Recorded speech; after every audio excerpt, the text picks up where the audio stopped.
Shut up and sit down.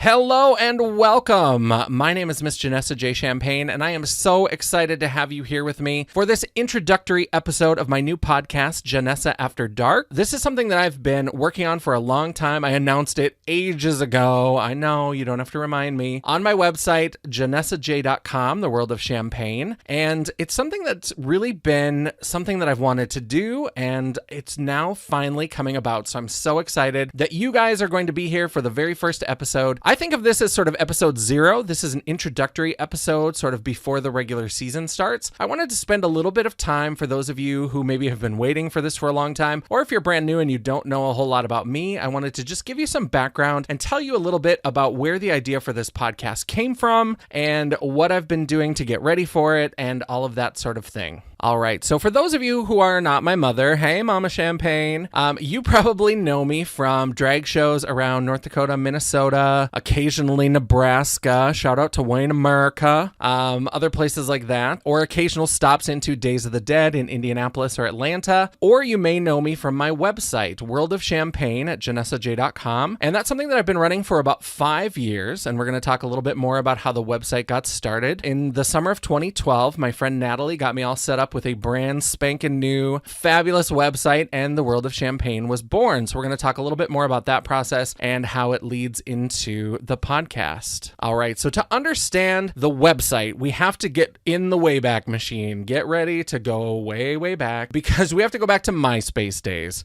So if anybody remembers MySpace, oh, I loved MySpace. It was my favorite. I had a beautiful, sparkly, glittery pink Playboy bunny background. Every time you went onto my page, it had those little music players, and Lady Sovereign's Love Me or Hate Me would immediately start playing. That was my theme song of the time. I loved the glittery white trash comment pics. I love that you could pick your like top 8 friends, and it was super cutthroat about who was going to be in your top 8. And you know, if you saw somebody who had Tom in their top 8, it was always a little bit tragic. And I loved their calendar feature. I have yet to find a calendar feature on any social media or website platform that I like as much as that one. If I could clone that one, oh my God, it would be perfect. But another thing that you could do on MySpace that was really great is you could publish blog posts. And so I would do that occasionally. It wasn't anything I did on a regular basis. It was just if I was feeling some type of way, if something happened that I thought was funny, or I thought was maybe poignant, or just something I was thinking about, I would post a little blog post. So one of my best friends, Angie, she was always a regular reader. She's the only reason that any editing happens at the World of Champagne. I should apologize in advance if you haven't been to my website. You're probably going to find grammar errors. I do have to say I have a master's degree in English, and I did teach college writing for 4 years, and I think grading all of those fucking freshman level papers led to me just having an aversion to editing. So the only way that anything ever gets edited on my site is if Angie reads it, and then in the middle of the night she'll just randomly text me pictures of the web page with things circled that need to be fixed. So Angie was always reading my blog posts, and her friend Natalie at that point had started blogging on a network called Orbital, I believe. I don't know if Orbital is still around, if it's still a thing, but she started on Orbital, and through her blogging and through gaining followers and with the different ways that you can monetize websites and blogs and things like that, she actually turned that into her living. That was what she was doing. And so she and a friend and business partner, they decided to open a blogging network. And so she said, hey, I would love to build you a website so that you could post your blogs on your own webpage. You don't have to post them on MySpace. And I've always talked about my challenges with technology. I'm not great with technology. I like to play around with it, and I like to fiddle with it and things like that, but I just don't have a natural sort of acclimation to technology. And so I was like, well, I don't know. I don't think I'd be able to really use it. I don't know if I would take the time. I just wasn't in the space where it made sense for me at that point. And so I kind of pushed it off for a little bit. And then some of you who may know me know that I was married. I was in a relationship for 7 years, and we were married for 2.5 of those years. Not legally married, which he loved to bring up in a sort of joking manner multiple times, which is probably why we're not married anymore. I kind of poke fun at him a little bit, but I want to let people know, I mean, I've written about him, I've written about our relationship, and I've been fairly open, but in some ways I'm open but also vague, and I just want everybody to know there wasn't any weird Lifetime movie of the week kind of bullshit going on. It wasn't anything like that. I'm not Nancy McKeon, I'm not Marky Post, whoever the new Lifetime divas are or whatever, but there was nothing, it wasn't terrible. It's just that we were two people who were not necessarily very compatible with each other, and we weren't very good at making each other happy or making ourselves happy. And so we were in that relationship for a long time, and both of us were too polite to say, this is probably just not working. So we just kind of did all the things that we thought you were supposed to do as you grew up. We just had dated for a long time, so then we moved in together, and then we got engaged, and then we got married. And eventually we got to the point where we couldn't keep it up any longer. It was just too much. We were just both so unhappy. He was the one who decided to leave, but I think that we were both in a place where we knew that this was not a relationship.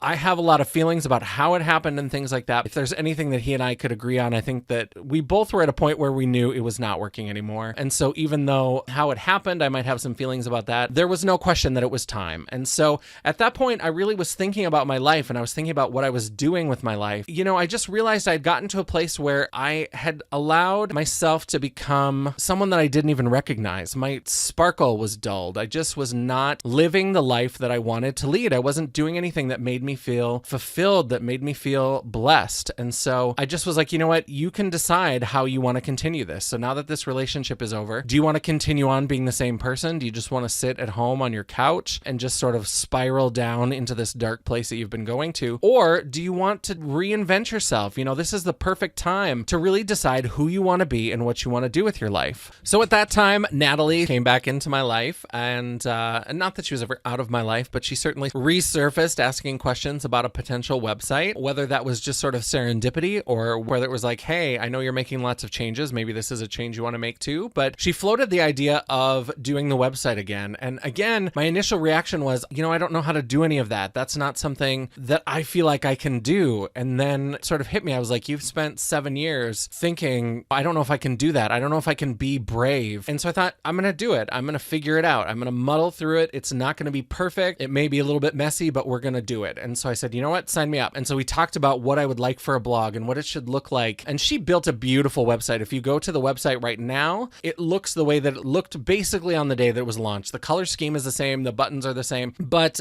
she built this beautiful website for me, and I just started populating it with content. I've always loved writing. As a kid, I loved writing. I used to write stories, little short stories and things. I remember in second grade, I made this storybook of ghost stories, and I cut all the pages to look like the shape of what a second grader thinks a ghost would look like. So it was just, I loved writing, and I hadn't done that for a long time. I'd done writing in school, and I hadn't done writing that was just for me, that was very personal for a long time. And so I just started making some content, and I started thinking about what I wanted on the website, and the website really just started growing from there. So when we launched, we had the blog and we had the announcement section. I wanted to have a section where we could announce show dates and things where people could go and find when the next shows were happening, who our feature performers and our guest stars were going to be. And as I was working on the website, I realized, I'm not writing blogs maybe as regularly or consistently. It wasn't that I didn't want to write blogs. It's that I feel like there's certain specific kinds of things I wanted to do that don't necessarily feel like they fit in that blog sort of vein. And that's kind of how I felt about my blog from the beginning. When I go into my blog,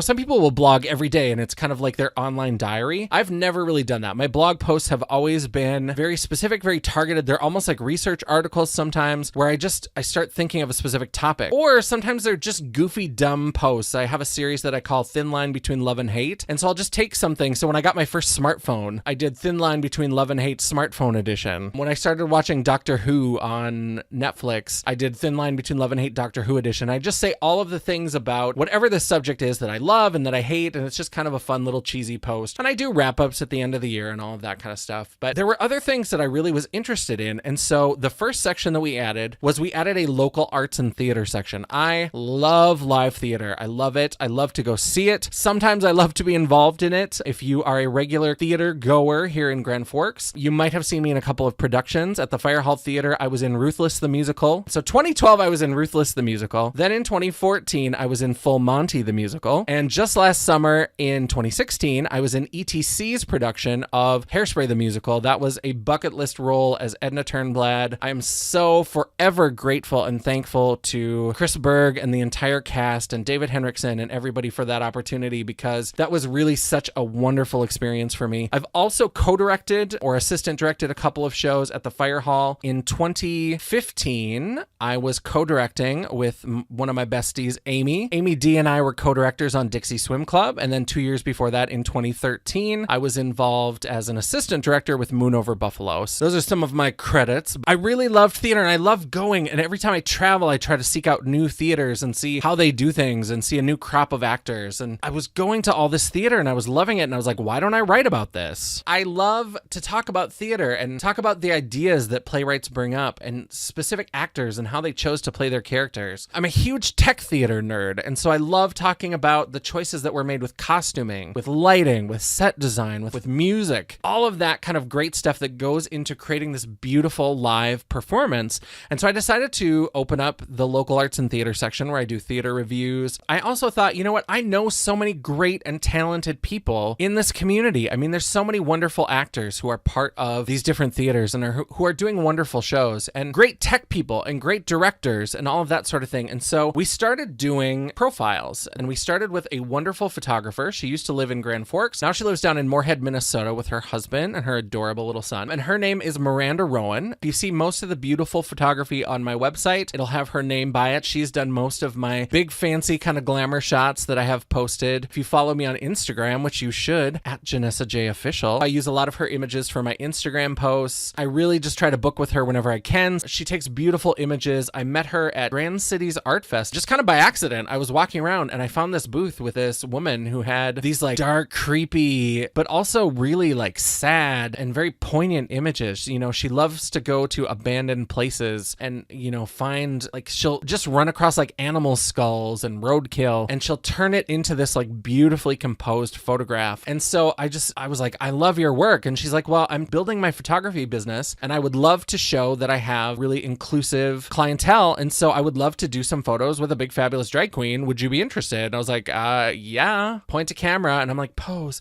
And so we did our first session, which if you've seen any of my images where I'm wearing the pink and white zebra stripe dress with the mint ruffle, all of those are from our first photo session that we ever did together. And let me tell you, I was in love. I absolutely loved those photos. They turned out so beautifully. They just really captured what I wanted to do with that photo shoot that day, and just beautiful. And I've been using Miranda ever since. And so I said, you know what, why don't we do a profile? Over the last 5 years, we've done probably a couple dozen different profiles of actors, directors, tech people, music directors. So that's been a lot of fun. And of course, in addition to theater and performing, which is important for a drag queen, another thing that's really important for a drag queen is makeup. I love makeup. I love playing with makeup. I love shopping for makeup. I'm always learning. I'm always going onto YouTube and watching tutorials. And sometimes I flip on over to those drama channels and hear about all the crazy shit that's going on in the makeup world. And I love it. I love makeup. It's just such a way that you can create something new and beautiful, and the way that you can sculpt your face and the things that you can do with makeup. I'm always learning. I'm always experimenting. I'm never going to be one of those queens where I like have one look and I just sort of perfect it, and maybe I have one contrast color that I switch out each time. And I'm never going to be a pageant queen who has the exact same makeup as every other pageant queen. I'm not going to do that. I'm always going to play. I'm always going to experiment. I'm going to try new things. And sometimes it's going to look straight ratchet and sometimes it's going to be beautiful, but I'm going to love it no matter what. And so I thought, you know what? I want to do a section of the website where I just talk about makeup and I talk about the products that I loved and the products that I hated and the products that I was just like, it's okay. You know, it's never my intention to come out there as like, oh, I am the expert. What I say about this product goes. You know, that's not what I want to do. And I shouldn't be that person. Absolutely not. But I do my research and I learn more about it. And trust me, girl, I have bought every damn kind of product you can imagine. So I just have a lot of experience playing with makeup and I like to talk about it. And I like people to say, you know what, you didn't like this thing. I loved it. And here's why. And here's a way that you can use it differently. You know what? If you've got a trick or a tip, come onto my webpage and leave a comment. That's why I founded the next section of my website, and that is the makeup forum. It's been a hot minute, but it's been so much fun. It's been real expensive. It turns into an excuse to buy a lot more makeup than I used to, but it's also just been so rewarding. And I love that I'm discovering new YouTubers and that I'm discovering new kinds of makeup brands and things. You know, I discovered Jackie Aina, who's a black YouTuber, and she's real sassy and I like her, and she goes on Snapchat rants. Through her, I discovered the Black-owned makeup brand challenge. Like, she was not lying to you. There are some great Black-owned makeup brands that I've discovered. Juvia's Place has fantastic, beautiful eyeshadows, and they are really inexpensive. I've bought all the Too Faced palettes, so I feel like I can maybe throw a little shade their way. Juvia's Place palettes are $10 to $20 cheaper at least than most of the Too Faced palettes, and they work better. They work way better. You know, some of these great brands and some brands that aren't so great. You know, Kaora Cosmetics is one I reviewed recently, and it didn't work for me. And you know what? In that review, I also found other people who were using it and their lips look amazing. And I was like, you know what? It's just me. This is my thoughts. I'm not coming on as the be all, end all, the final word. You know, come on, argue with me, talk to me, give me some tips, tell me what I'm doing wrong, because I paid a lot of money for that lipstick. I'm all about makeup should be more egalitarian. I think that there is, with YouTube and with Instagram and all this social media access, I think that there is a much more, in some ways, democratic makeup community than there used to be. What I loved about YouTube when I was first discovering makeup tutorials, you know, even like 3-4 years ago, is that people were really kind of talking about makeup in a much more open way, and anybody could turn on a camera and start making videos. And it didn't mean that I made all of my decisions based on whether they said something was great or not so great. But now I feel like there's so many times where people will have like their favorites videos, or they'll say, these are my yeses and my nos, but it's all yeses. And then they'll maybe have one no at the end. And then that's the product that doesn't have an affiliate code. And what I love is when I find the YouTubers who are like, you know what, let me take some of this like dollar store makeup.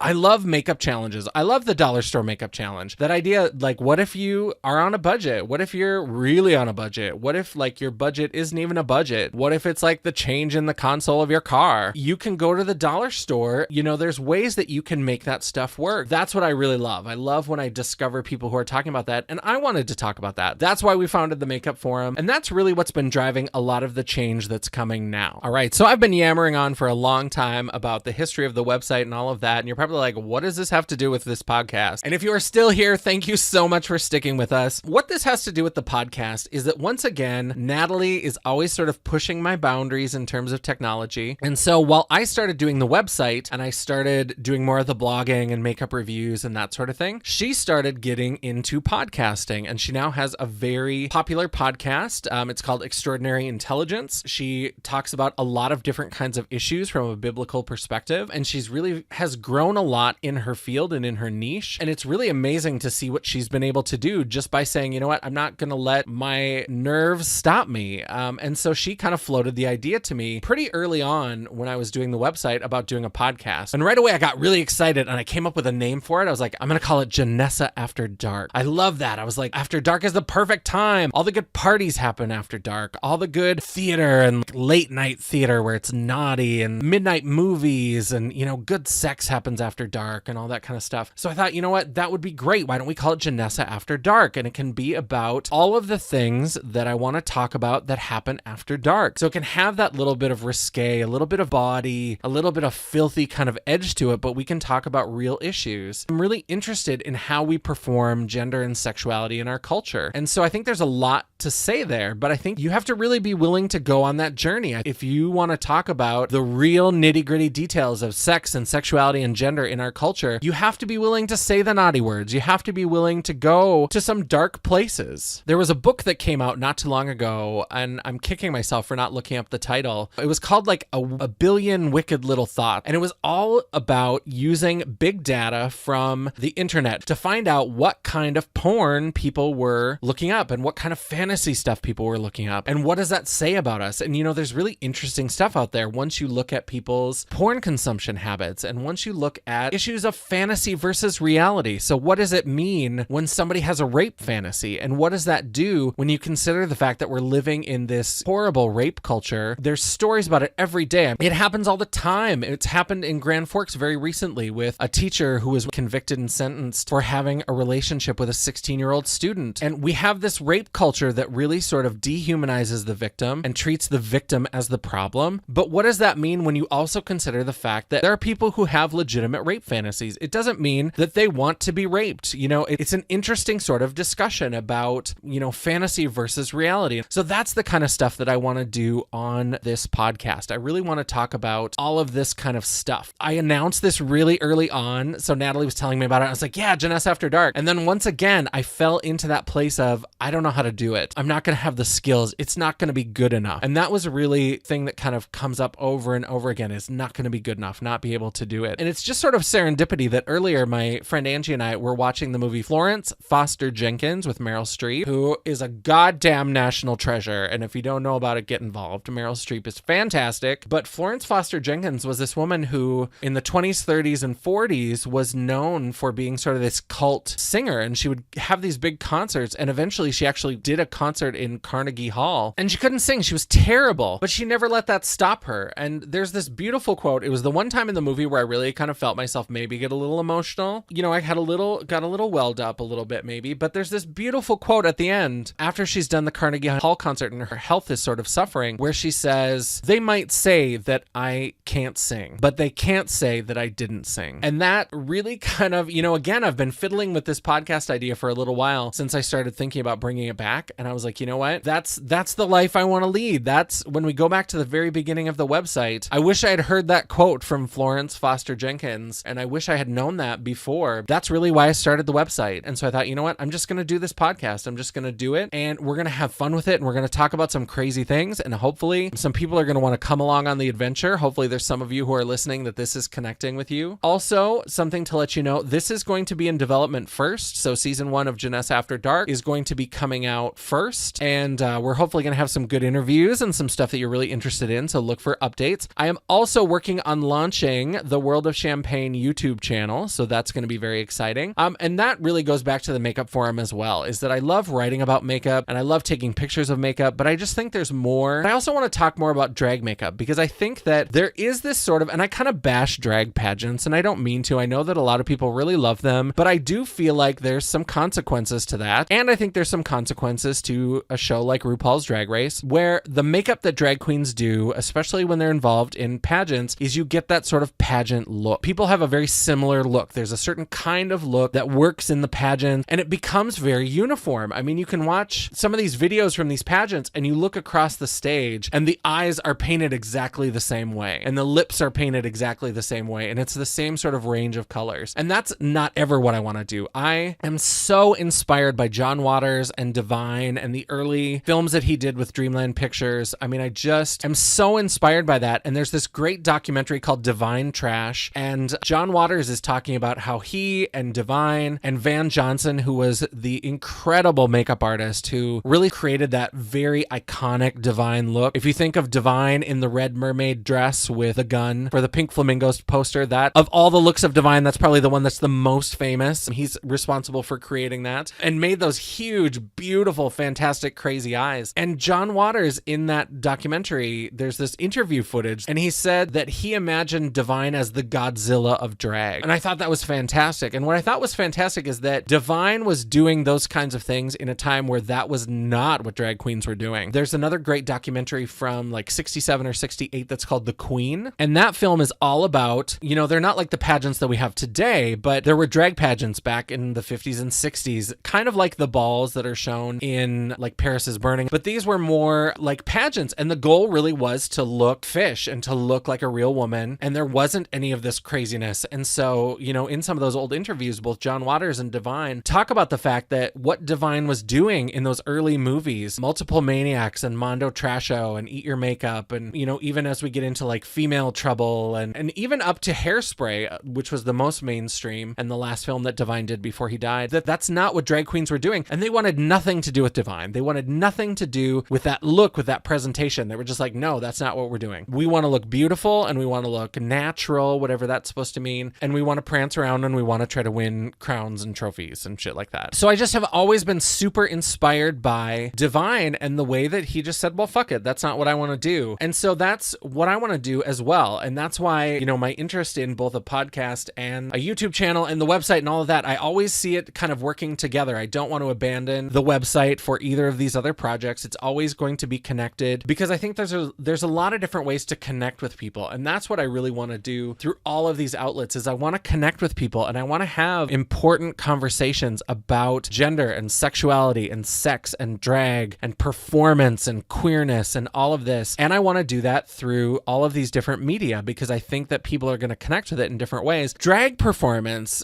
I love it. I breathe for it. You know, I really have used drag performance to get me through some difficult times. And and connecting with the audiences and the people that I've met and the things that they tell me about how drag has really sort of brightened up their lives. That's why I want to do these other sort of things. I want to bring back different kinds of drag. And if it stays small, it stays small. And I am absolutely fine with that. So that's all the news that I have for you now. That's kind of your introduction. I hope that you're still with me. I hope that you're still gonna go on this journey with us. I'm so excited for season 1 of JANESSA After Dark. I've got some really fun things planned. I don't want to get into too many details until things are nailed down. A lot of announcements are gonna go up on my Instagram. So my Instagram is at JANESSAJOfficial. You can always check for updates. I usually give previews of new posts on the website, and I'll certainly be doing previews of new episodes on Instagram, so you can always follow me there. Look for lots of new content, and once this gets up and running and we get a few episodes, don't be surprised if you start seeing some announcements about a YouTube channel. I'm not trading one for the other, any of that kind of thing. I want to make sure I'm creating good content, so I don't want to rush into it, and I don't want to just be like, I've got to put out, 6 videos and 10 podcasts and it's just whatever, and we record whatever shit comes out. If it's not good, I'm not going to release it, so I can't promise you a very specific schedule. I'm going to try to adhere to a recording schedule. It's a lot. I mean, none of this is my full-time job. It's all a labor of love. I have a regular full-time job that I absolutely love as well, and actually gives me lots of opportunities that I'm able to, in some ways, also benefit the website. I'm very thankful for that. Just look for updates coming about this podcast, and thank you so much. If you got to the end of this podcast, I hope that you will go to my Instagram and go to my post where I announced JANESSA After Dark, the episode 0, and I want you to just leave me some poop emojis. So go ahead. I know it's weird, or ice cream if you want to call them the chocolate ice cream emojis, but go ahead and just leave me some poop emojis, because we're going to do that in honor of Divine and that infamous ending of Pink Flamingos. So once you've gotten to the end of this podcast, that's the surprise. Please go over to my Instagram, find the post where I talk about episode 0, and leave me some poop emojis. I'm so excited that you guys came along, and I'm so excited that you listened to this whole thing. I know that I'm long-winded. I'm gonna work on it, I promise. But